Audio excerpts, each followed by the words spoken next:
So, welcome to the Cure Chronicles, and I'm really excited to be here today with Bobby Cook. Bobby is the founder of the Copper Cactus Ranch in Arizona. Really unique retreat that just came out of the creativity and background of Bobby. And first, let me just say thanks for joining us today, Bobby, and sharing your experience with us. Thank you. You're welcome. So, let me start off with the Copper Cactus Ranch. I learned a little bit about it, but can you tell our listeners, viewers, about the Copper Cactus Ranch, why you started it, and what you're doing there? Well, it is the most important thing I think I've ever done in my life. And I've done a lot of things. And the reason it's important is because people don't, in society, they don't really have men's back, and men in general. And a huge portion of men in general are going to be gay men and a lot of men with HIV. But it's the devaluing of a man's importance in society. Like for instance, you've heard the expression "women and children first," which is very chivalrous, but chivalry is different from devaluing another group. So it's not. We shouldn't make it a caste system. Hmm. And I think that when it comes time for the ship to go under, it's the men who have to go down and die. So they're not valued for. And I'm seeing that your mission and our mission has some real good overlaps where we these are not throwaway people, and I think you and I are kindred in that. Oh, absolutely. No, this is really interesting. I think I literally listening to you, I'm already starting to think about that's absolutely true that we forget that men and women are both human beings. Like I see it a lot from Yes. the other side, not being gay, right? One of the things that I see a lot of the time is the misogyny in our Yeah. society, right? Yes. And so what I find is that, yeah, men are dominating women in a lot of venues, but the reverse can be true as well, that we Yes. can value women and children because they fall into well understood Yes. groups. And then, we can forget about the man as a human being, or especially the gay man as a human being, Hmm. or anybody in Yeah. our society who is, part of a subculture or a neglected subculture or maybe a disrespected subculture in our society. And that I'm glad you started off with that because as a geneticist now, as an amateur geneticist, one of the things I realize is that the difference between you and me and a woman is 0.00001%, right? Genetically, we're Right. all the same. And then from a spiritual level, which I want to get into with you later, uh, you know, we are all exactly the same. We all have the same amount of significance in the universe, and mutual respect and empathy and caring about one another. I Yes. think that that's the most important thing on earth, and I think that's exactly what you're getting to. Yeah. So, just how do you implement your philosophy at the Copper Cactus Ranch? Well, we get we get a lot of broken people that have being raised having to pretend you're something else is traumatizing, and it causes a lot of PTSD. Imagine when you're 15 years old and realizing that you're going to be the one who's called an ugly name, and you have to hide it. And instead of having real life experiences, getting to go to the prom with the one you actually have a crush on, you spend your time trying to find some poor girl who might, it's not fair to her. And then eventually you find some poor lady who you tell her you love her and you want to spend your life with her. And how fair is it to her, So you're to so marry? yeah. So you're saying that Yeah. because you have to masquerade as something that you don't really feel, right? So you're talking Mhm. about not just you, but a lot of gay men, right, go through the same Yes. experience. Like depending on where you're born, you may not be allowed to Yes. be out loud and proud, Right. right? Yeah. You may Yeah. luck So out and just happen to be born in Fire Island or whatever, and it's like, yeah, gay's totally fine here, right? As a matter of fact, right. straight's a little weird, right? Or in San Francisco where everything's fine, right? But if you're born in the deep South or something like that in a town, a small town where, this is just not considered normal, right? You're saying that people will actually masquerade and that it doesn't just hurt Yes, them, it hurts the people they around them. do. Wild. They And spend they, all of their energy. They mhm. spend all of their energy concentrating on keeping up the facade and not being ostracized. So by the time they get to me at Copper Cactus Ranch, they have learned how to compartmentalize parts of themselves, Mm, like compartmentalizing their sexuality, for instance, uh, not being genuine, learning how to lie and pretend you're mm. somebody else. And that is traumatizing. And you lose touch of who you really are and what you really need. And I have to help these men re open their eyes to see who they actually are, and accept it and realize that it's okay. Wow. Yeah, you see, I have grown up and lived in very liberal places my whole life long. And so I have a real underappreciation for sort of the arc of somebody's life that you're talking about. But I get what Yes, you're saying. It's like, so somebody masquerades as a kid, and you were saying, hey, they may even get married. If they get they, married, they may have kids. They may have a grandkids, lot. right? And then one day they may Yes, realize like, I just don't feel like I'm being myself, right? I don't feel there are fulfilled. I don't feel right. like, There are like one millions. person, right? Yeah. There are millions and millions of men out there who married a gender that they are not really interested in. And of course, they love their wives and they love their kids and they love their grandchildren.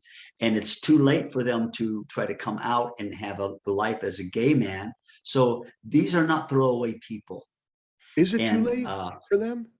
Is it absolutely too it's late? Like it's if a grandfather well, realizes he's gay, can he be a great yes, grandfather still? yes, But yes. go back to being himself, like let himself, the real him, come back out. He runs a big chance that he will lose half of his assets, his church, his religion, his wife, who he loves dearly, his grandchildren. Mm, He runs the risk of people looking down on him after a sure. whole life of trying to fit in. So I don't try to push these people into coming out of the closet, because Mhm. they're already damaged, and their happiest way they could possibly be might be where they are at. And so it's up to them. And if they're wanting to come out and start from scratch at 60 or 70, that's amazing. But their chances of being happy are a lot less than if you are treated properly when you're young and are who you truly are from a younger age.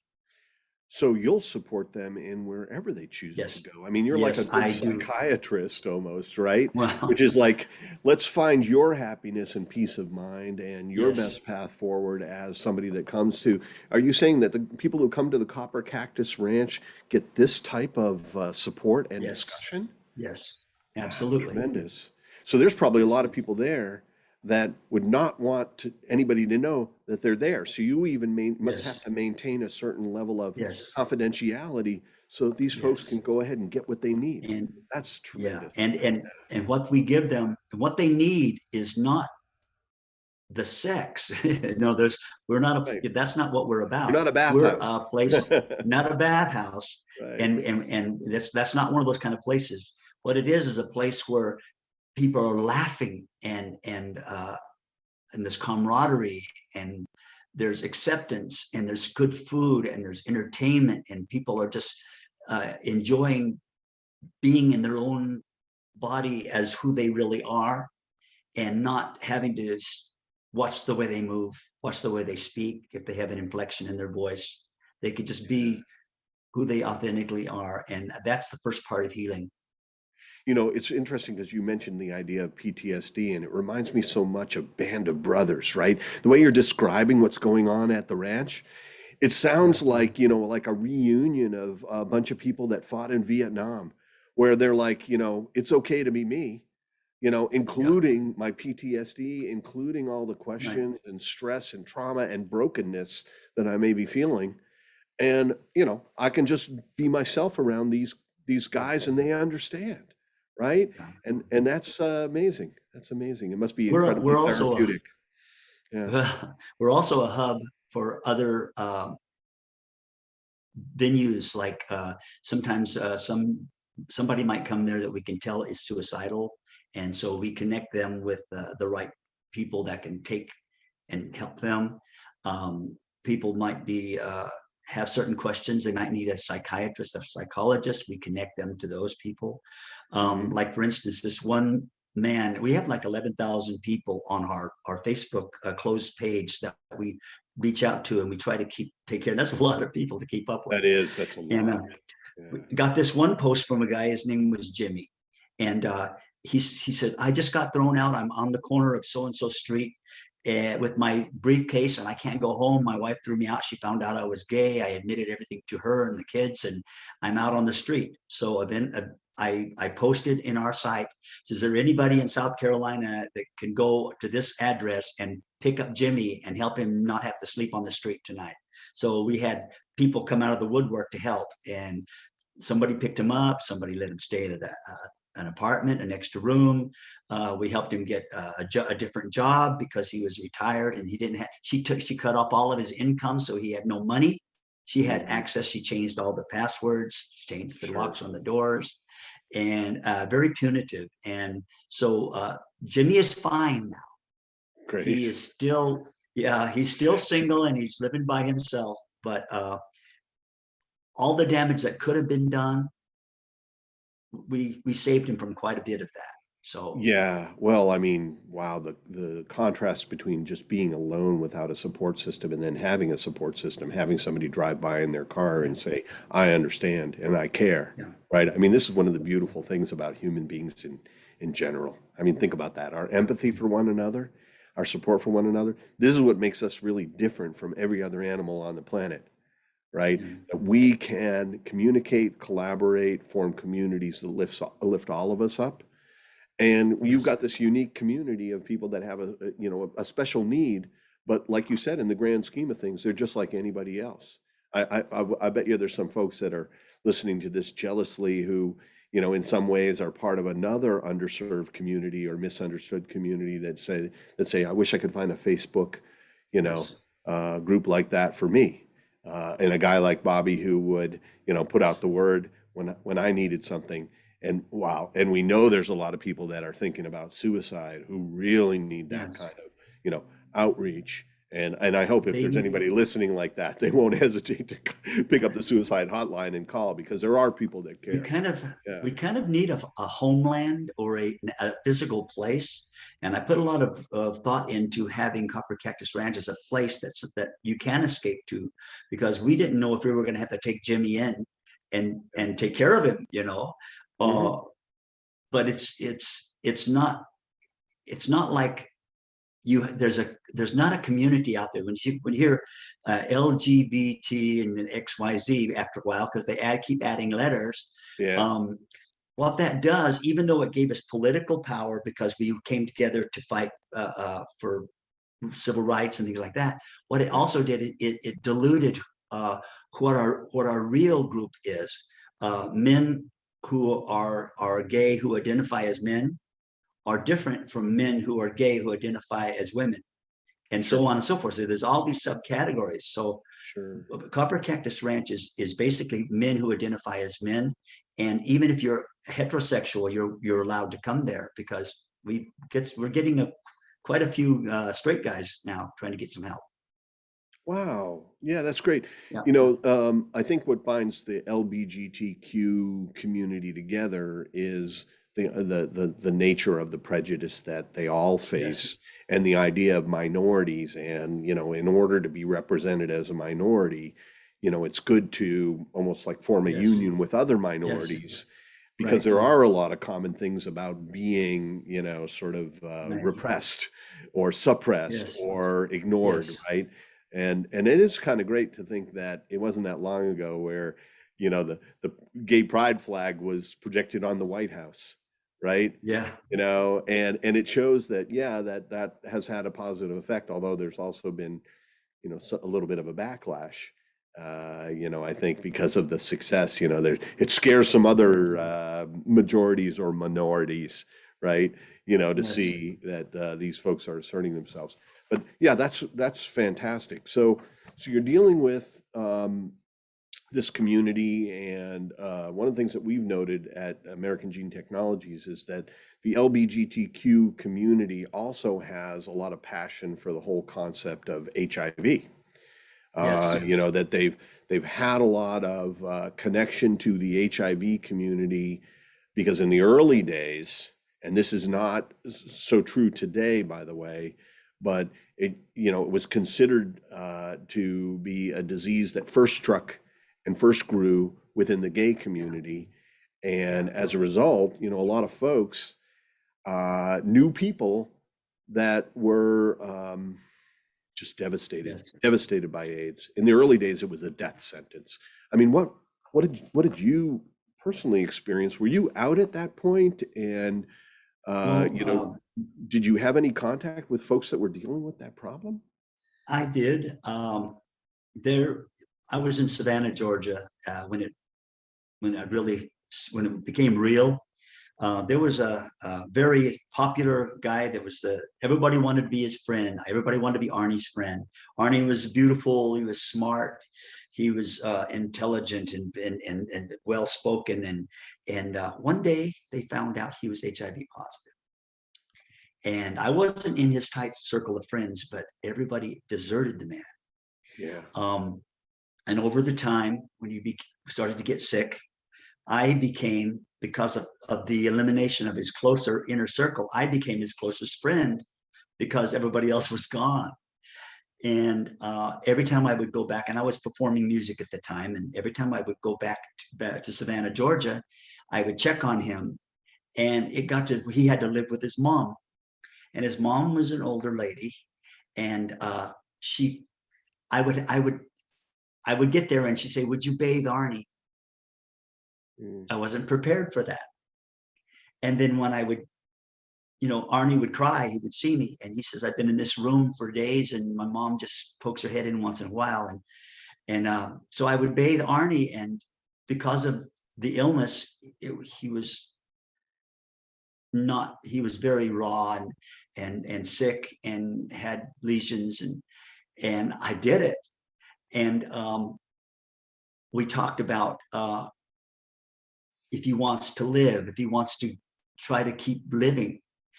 And I seriously thought, what can I do for this guy? The only thing I could do is to facilitate him if he wanted to get rid of himself. But I couldn't go there either because that's against my spirituality. So yeah, I'm deeply affected by it, and not because I knew a lot of people. I knew of them, but because of the ones that I was close with. I became close to somebody who was not a real close friend, but as while he was sick, I became closer and closer, and eventually, um, he his life ended, and I'm scarred from it. We're all scarred, and Yeah. Jeff, you have the opportunity to change the world, and it's not just getting rid of a disease; it's getting rid of the apathy that that HIV could coexist in human beings' bodies. And you're doing something that is so heroic. You are Wow. you're a hero to a whole lot of guys out there, and I want to help you in any way I can. Wow, thank you for saying that, but I was just sitting here thinking about how heroic your journey was. Like, how old were you when you were dealing with Arnie, and what year was this? Okay, do you mind sharing that with Oh me? gosh, I was in my 30s, and I'm 67 now, so it's I don't you'd have to Was do it the like in the math, but yeah, 90s or something? yeah, Yeah. it So was in it the was it was 90s, before there was even 80s, in the yeah, 80s. late 80s and 90s, late 80s and 90s. So think Yes, about that. Like there was no treatment for HIV at that time. no, And there was so no, much misunderstanding. I mean, people are scared of HIV right now. And yes. you went in there. I mean, what an act of love to go in there Well, and bathe somebody with lesions and, with all the misunderstanding about HIV and to show that kind of care and that kind of fearlessness, quite frankly. I mean, because I've met some people, Yeah, you know, who treated HIV patients and, when nobody else would, right? I They didn't think I weren't was going like, to have to. yeah, but I mean, wow, you really rose to that occasion. I mean, do you Yeah, still see people at your ranch that are HIV yeah, positive, and yeah, do you still see a level of burden that HIV imposes on them even today, now that it is well treated? yeah. Yes, it's not enough to be asymptomatic. It's not enough to be undetectable. It's not, it's inhumane to not try to cure it. And people have become apathetic. They Yeah. and you came. Hmm. No, that's just amazing to me that, I always attributed the problem to the fact that HIV was too well treated, right? That what happened was, as soon as it wasn't a death sentence anymore, Yes, people forgot about it. As soon as you yes, weren't seeing people with Kaposi sarcoma, right. at work or, in public, right? People forgot about it, but it's still there. 1.2 million of our fellow Americans.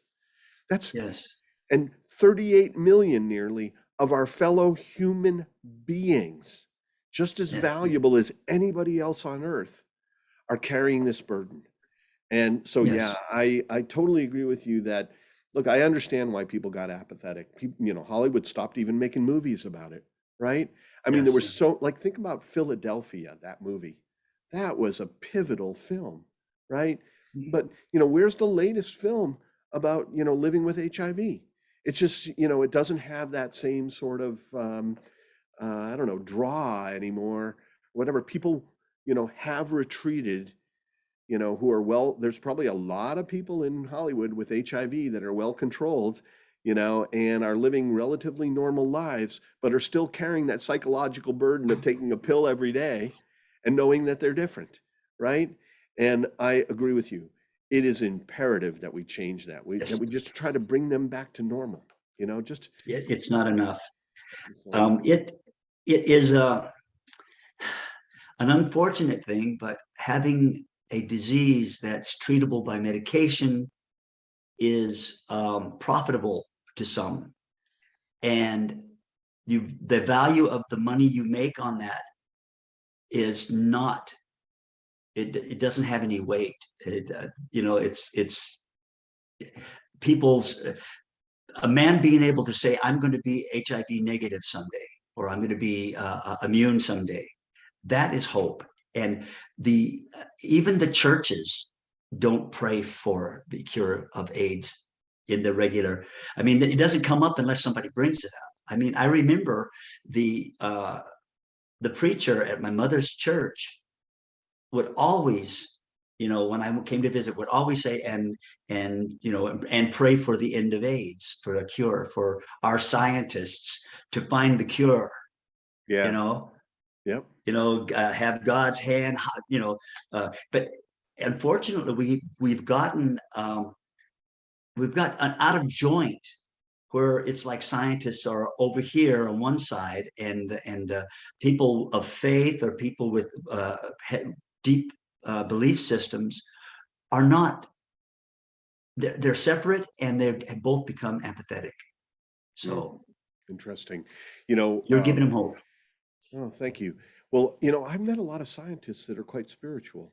I was really Yes, surprised about that because I think there's such a conflict absolutely. between, science and the church's ability to accept that kind of progress, right? Because Yes, every time we explain something, it's almost like you're pulling it out of the mystical domain of God and making it somehow earthly. And it, yes, I yeah, feel like it takes some adjustment on, amongst the spiritual yes, community or amongst organized yeah, religions to be able to, go and say, yeah, that was God intended it that way. We were supposed to understand genetics. We were supposed to yes, understand biology. We were supposed to move forward in this way. And I think a lot of the yes, really, like, sort of liberal-minded spiritual people that are willing to sort of, think expansively, accept this, beautifully. They Yes. go, the universe is complex, all created by God, okay? Yeah. But it isn't, he isn't sitting there deciding every little thing. He like made this incredible terrarium for us in which, he just wants us to thrive, and that includes discovery and applying technologies to lift up our fellow humankind, right? This whole concept of we're all God's children, right? What could be better than he gave us these beautiful minds and this in science, Yes. physics, and biology and all that stuff. And he Yes. said, okay, now max it out and keep living for another 100,000 or Right. million years Right. in this amazing universe I provided for you, right? I mean, You you can can't look at just God that way, right? right. You Yeah, you can't just wish and hope and pray without doing anything. I think sure. we're supposed to do something. Yeah, And this is when the gap between science and people of faith need to work together on something. yeah. We Why can not? we can, they can support from one side can support the other side and get along, whether their view of the world and God, it could be totally different. But I think as human beings, we could come together and all be behind that the cure for HIV is a good thing.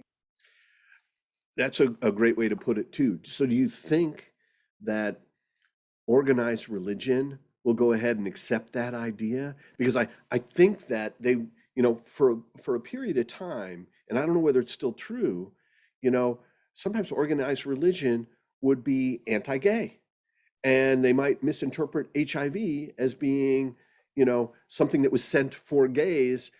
They can't Mhm. possibly hold that thought any longer, because HIV is ravaging all sorts of communities, including, Yes. heterosexuals and every Yes. race, religion, whatever.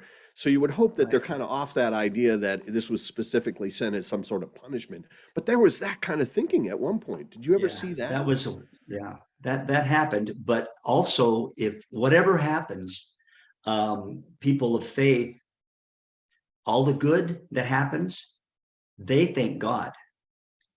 And Yeah, when the cure happens, they are going to thank God for that, for the cure. And all the hardworking men and women in science, um, they are going to view it as they are all tools of God, right. and that is okay because uh, that's the way we've always been. If we can agree that it's good. That's the question I'm Yes. asking you is, will Yeah. they, agree that it's good? I think most people would, right? I think most Yes. I caring, I think they will. feeling, empathetic human beings, which I think every Bible out there has taught us to be like that, right? Every Right. religion has told us, love your fellow human beings, Yes. care for your fellow human beings. This is not foreign to the idea of spiritualism or Right. religion. But can we Right. go ahead and go, yeah, HIV being Yes. cured, that was Yes. phenomenal. That was God's work. That was, we could, there's nothing wrong with thanking God for that. It certainly came from the universe, right? Yeah. There's a lot of healing talked about in the Bible. There's a lot Yeah, of healing, and it's always good. yeah. I hope that it would be wonderful to see, people continue to pray, like the church that you were talking about, where they would say, and God, please end AIDS, right? Yeah. It Maybe. would be really wonderful to see, folks praying every once in a while for that, because we are talking about 38 million of our fellow Right. human beings, again, human beings, God's children. Right. I think asking for um, some kind of backup is good. Being vocal, communications between the scientific world and the people of faith, just to say, hey, let's work together on this. Um, Start your prayer circles back up again, and let's get everybody on board. Yeah. Yeah. Oh, I mean, that would be great. I mean, to me, the most important thing would be that they not resist it, right? And it Yeah. sounds like, they're not feeling that way, from what I'm hearing from you, they're not resistant to the idea. Maybe they're not out there praying every, once a week, to God to end this thing. But at the same time, like if it happened, they would thank God and they would accept that Yes. gift and they would be happy Yeah. about, the fact that we had, been able to do something like that. That would be fantastic. Yeah. Yeah. Wow. So, that's, I think just a very interesting sort of, uh, thing to come up in an interview like this. I'm sure this is going to be, for some people watching, they probably were not expecting us to kind of dive into this area. But, I know you and you are a very spiritual person. And so I'm not that surprised that we got a chance to talk about this stuff. But it is, like a very important question about the relationship between, just sort of our physical reality, our quest for a comfortable life, our, Yes. survivability of our species and all these things, and, all the things that we don't understand and that, that we count on spiritualism to help us through, to have faith Yes. and hope and all those Yes. things. And, this falls into that bucket as well. It So, absolutely does. yeah. Well, I just think that's such a interesting thing. I'm just going to ask you, like, is there anything else you'd like to talk about in this venue in terms of your advocacy for all the things that you care about, especially, the idea of curing HIV? I think you said it really eloquently already, but there's anything else you'd like to talk about? Well, healing is physical healing and it's mental healing. Now, you can be alive as an animal Hmm. and not have happiness. And the Constitution of the United States guarantees our right to pursue happiness. Hmm. And that is not just one thing, it's so many things. It's being able to laugh out loud without being laughed at. Yeah. And and being able to be included and being able to hug your friend. This is all about platonic love, but Yeah. a lot of gay men can't even hug their dad because they're afraid that is it okay, is it they can't even hug their friends, they can't. And they watch the football games and they see all the guys being able to go and hug each other and everything, and it's Yeah. like they're not allowed to be part of that. And we're human, beautiful human beings that we need to have platonic friendships and platonic love, and that's just as important to your happiness as who you find as a spouse. So Yeah. we deserve to have all of those things. Yeah, and I think that it's cool that you brought up the idea of constitutional nature of the pursuit of happiness, right? Yes. And I think that you marry that together with the idea that we all have different aesthetics, different tastes, right? Like I don't like strawberry ice cream, but I don't look down on anybody that doesn't like Right. vanilla, right? Or Right. likes strawberry, right? Right. There's so many different ways to be happy. And if we're not hurting somebody else by eating strawberry ice cream or being any other way, right? Right. Why should anybody take offense to that, right? Why Yes. shouldn't we allow, one of the things I always loved about how technology has changed the world is it gave so many different things for people to be good at too, right? Like now there's gamers. We didn't have gamers 30 years ago. There are like top gamers competing in things and winning prizes and getting excited about something that they love. And they're finding joy in that, right? And then there's like people that are just getting online and singing songs and being discovered, right? I mean, like all this, the technology actually allowed so many different things to now, be supported in society and give kids and adults opportunities to find new things that brought them joy and didn't hurt anybody else. And so that idea of I love that you're separating it, right? Like, you know, when I grew up, I never hugged my dad, okay? But I had an uncle he wasn't gay. No, he was as straight as I am, right? You Yeah. know, but he had fought in the war, by the way, in the Battle of the Bulge, and he was just a huggy guy. He just loved people. He was a chiropractor, and he was the guy that you could just call up on a weekend with a problem, and he cared, right? You know, Yeah. he was just in my mind an exemplary human being.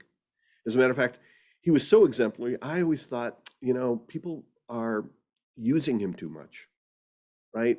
That he was almost sacrificing his life too much for everybody else. I would like to see him draw a little bit of a line so he could have had some time for himself. But everybody that knew him just loved him, and he hugged. And he taught me the joy of hugging anybody, you know, that, you know, that Yes. just breaking through that, you know, that little bit of barrier between us to, you know, just show that little bit of Yeah. affection and love for anybody, really for anybody. Would we deprive a human being of not getting a hug? I mean, why, how in the world could we do that? My Yeah. my partner, Rich Holman, and myself, we put our lives into making Copper Cactus Ranch and making our dream to be there for men, Yeah. made it come true, and it's working, and we want to totally support you in your project because it's the same project we have, and it comes down to the same thing. These people are not throwaway people. They don't have to spend the rest of their life with a virus going through the body if there's a way to stop it. Mhm. And so we're trying to help them in one way, and you and I are kindred spirits, I Yeah. guarantee. We both dream of the same thing. We both pray for the same thing. Yeah, it's Yes. really exciting. And well, look, what a wonderful time with you here today. And thank you so much for joining us on the Cure Chronicles. I'm sure that people will find this fascinating, and I hope we'll get together again. And you know, hopefully we'll be able to get together and celebrate that we hit that milestone of providing a functional cure for these people so they can return to a normal life, not thinking about HIV, not feeling different, not having Yes. to consider that in their lives. And that's always been my goal. You know, it's just let everybody live their life and pursue their happiness. Well, fantastic. Absolutely. All right. Well, thank you so much, Bobby, and I hope we'll see you again soon. I hope so too. Thank you, Jeff.